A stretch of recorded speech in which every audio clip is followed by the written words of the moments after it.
What advice do you have for any aspiring creators, artists, anyone who wants to make comic books? I think the best thing you can do is just to do it. And I know that sounds, it's like a trope, but you know, the people that are being hired on books now are usually coming out of webcomics. I've noticed more and more of a trend of this is people that are being hired as writers and artists. They will go online, Webtoon, DeviantArt, or Tapas, or any of these venues, or even on their Instagram feed. They'll start posting something, they'll build a small following, and then often they'll do a Kickstarter or an Indiegogo. They'll raise some money. That gets on our radar, you know, because I look at that and I'm like, I never heard of this person, I've never heard of this book. I don't know who the heck these people are, but they just raised $15,000. It doesn't even need to be $1 million. I mean, they just raised $10,000, $15,000 successfully. They have 300 people that, you know, pledge this thing. There's something to this, so I should at least look at it. You know what I mean?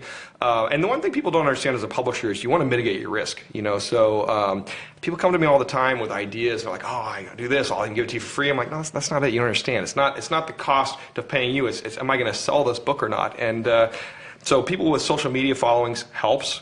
It doesn't always help. And paying for Twitter followers, it doesn't help at all, because it's very clear to someone like in my position that if you have 50,000 followers and no one ever responds to you or retweets or likes your stuff, it takes me about a minute to scroll through somebody's feed. There's one publisher I know, a smaller comic publisher, that has over 500,000 likes on Facebook.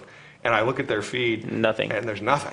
And that hurts them too, especially on Facebook, because then their interactions go down whenever you, like, if they're sending it out to 500,000 people, it's going to go to a small percentage of the audience, right? And then from that small percentage, it's going to go, and only a certain amount of people will see it. So if you're on that small percentage and most of them are bought, then you're just not going to get seen by anybody. So it actually just hurts you. Yeah, you know, I look at, you know, my Facebook feed. It's whatever the max friend is, plus 5 or 6 or 7,000 people that follow me, and massive interaction all the time. You know what I mean? I talk to these people, I see them in person.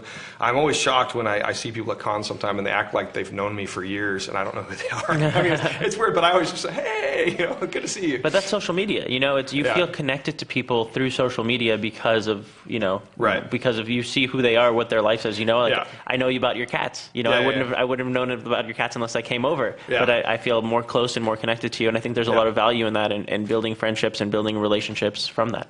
Yeah, it's a little weird to my family sometimes, because people come up and recognize them or do things, and like my older son has asked me to stop posting pictures of him.